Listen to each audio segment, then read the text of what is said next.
Hey guys, welcome to the sixth episode of JavaScript OOPS Under the Hood. And in this episode, we are going to learn how inheritance works behind the scenes. So, without wasting any time, let's get started. So, we are having this example that we had in the episode 3. That is, we were using functions to create our prototype link using object.create, and we were calling the create customer function. So the idea is to have some users that also have salaries. So we'll treat them as some special users having salary, and we'll add these users will be having some additional functionalities and extra parameters.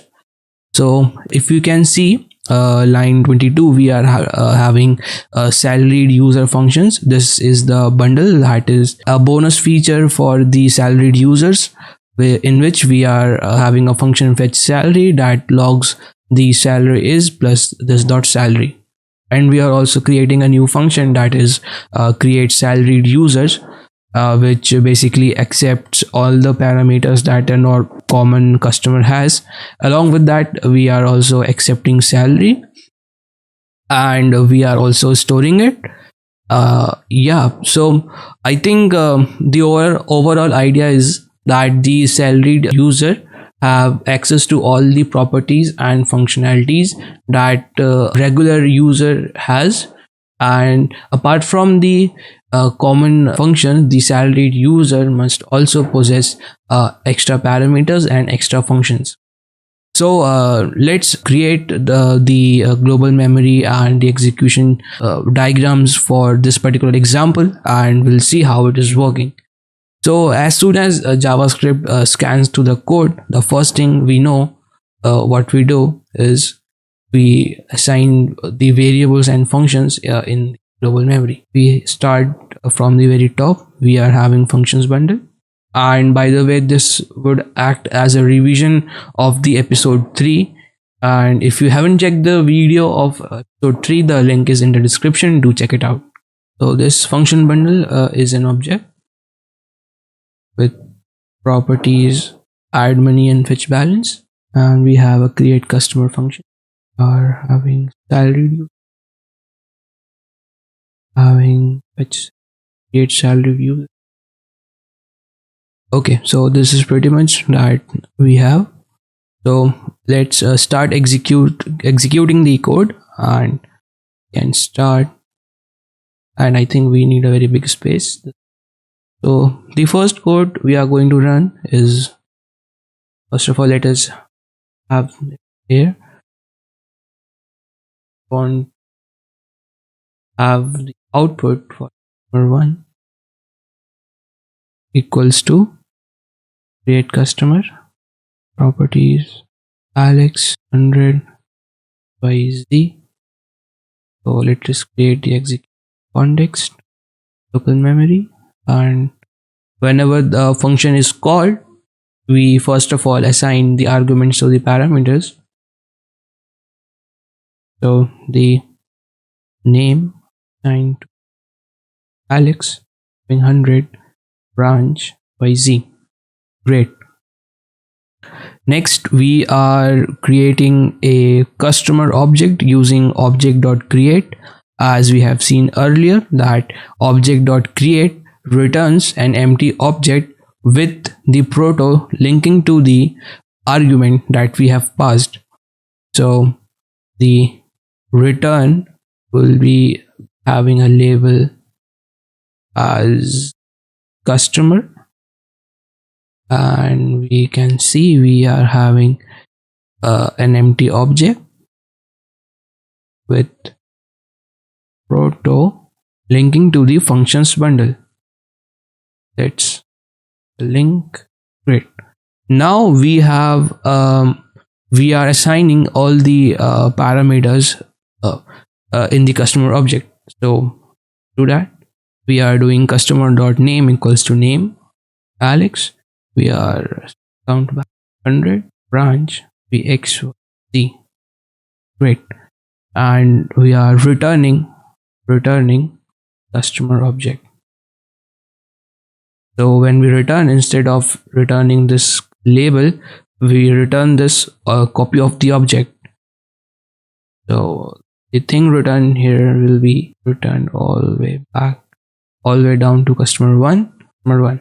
Great. Customer one, we are having Alice proto. This proto will be linked to this functions bundle. So let us now execute the customer one dot add money. Customer one dot add money. So what JavaScript will do is it will look for customer one in the global memory. It finds it, and since we are using a dot, which means we are accessing properties, JavaScript looks for the add money function in this object. It doesn't find it, then it goes to the proto. This proto takes JavaScript way up to the functions bundle, which is containing our add money. JavaScript finds this add money function and executes it. During the execution of add money,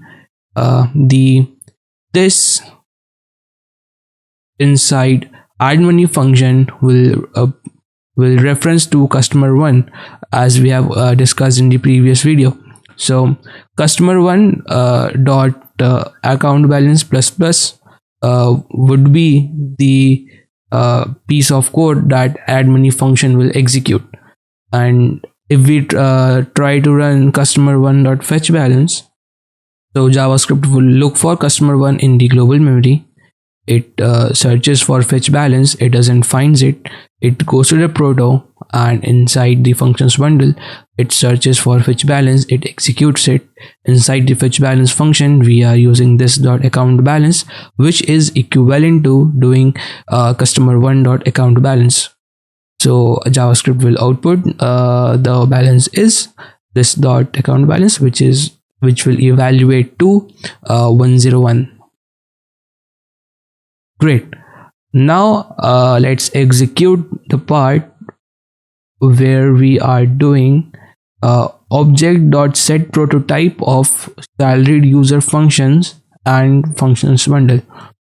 So let's have a look at the object.prototype. So object.prototype basically allows us to change the proto reference of the first argument, and it assigns it to the second argument. So if we execute the line object.setPrototypeOf or type of, and in first we are passing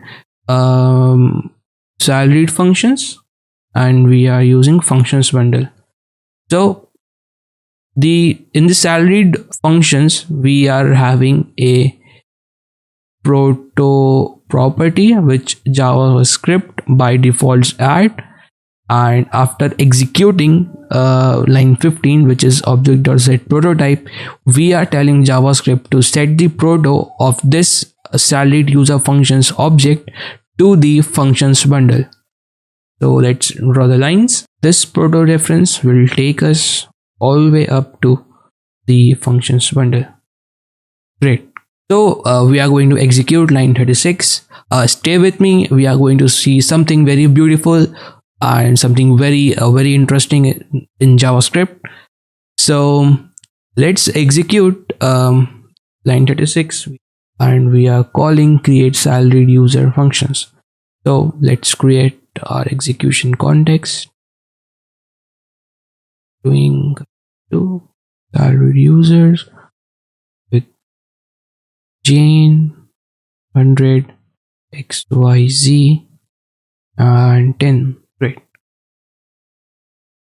Local memory, and the first thing which we do is in params the values. So we are having name Jane, we are having count balance as 100, we are having branch YZ, and the salary is 10. Now what we are doing is we are declaring a const salaried user, which is calling our create customer function with the arguments as Jane 100 and XYZ. So what happens is let's write the line salaried user create customer, and these are the arguments. So an execution context will be created here, and in this execution context we'll be doing same stuff that happened with the line 15 or for the customer one. This we saw that calling create customer function returns us an object with name, account balance, branch, and the proto being set to the functions bundle. So what this will return here for us would be a salaried user would be an object, big object, and the name is Jane, account balance is 100. This will return us the branch as XYZ and the proto. And can you guess what the proto will point to? Same as it pointed in the previous function call create customer, the proto will point to the functions bundle for now. So let's create that line. Great. We can see in the next line we are calling object.setPrototype on salaried user object, and we are trying to set the proto reference to the salaried user function. So currently the proto is pointing to the functions bundle over here, and we explicitly are doing object.setPrototype. We want this proto to refer to these salaried user functions, which inside this object the proto is pointing to the functions bundle. So it's kind of we are creating a hierarchy chain. So let's after the execution of the line object.setPrototype, we are updating the proto, and now this proto link will be gone, and the proto will now be pointing to the salaried user function, this whole object. Great. And we are one thing, that is we are also adding the salary. So the salary of Jane is 10 rupees, and the very next line we are doing return salaried user.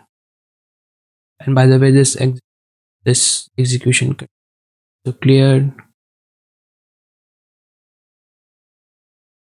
return salary. So this will return the object over here, and we'll be having name as Jane, account balance spread, the bank branch is XYZ, I don't care, salary is 10, a proto is pointing to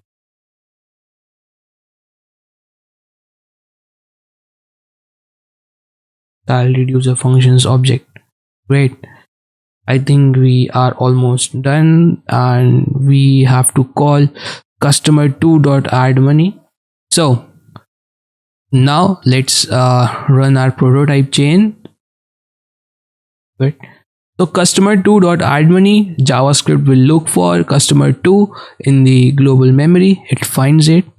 It searches for addMoney function in this object. It goes to name, account balance, branch, salary. Oh my god, addMoney is not there. JavaScript doesn't panics. JavaScript will go to the proto. In the proto, this is taking up to the salaried user functions. JavaScript searches for addMoney. In this object, it finds fetch salary, and JavaScript is disappointed again because the addMoney function is not here. Then JavaScript sees a proto reference, and this proto is pointing to the the functions bundle. JavaScript hopefully goes to the functions bundle and tries to search addMoney, and it finally finds our addMoney function, and it executes it.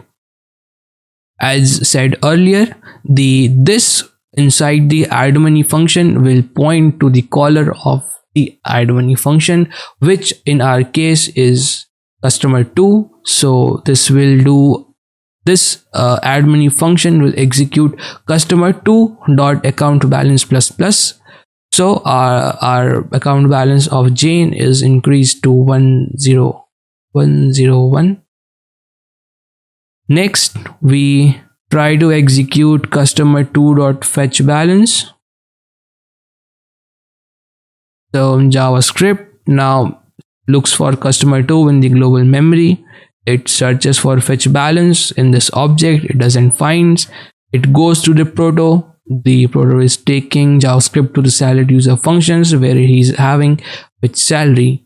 So JavaScript will execute this fetch salary function, and this inside the fetch salary function will point to the customer2, which will print the salary of Jane, which is 10 rupees. Great. And now if we try to execute customer2.fetchBalance, customer2.fetchBalance, sorry for the handwriting. So JavaScript will look for customer2 in the global memory. It searches for fetch balance. It doesn't find it.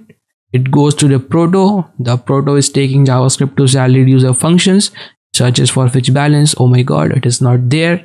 JavaScript is worried.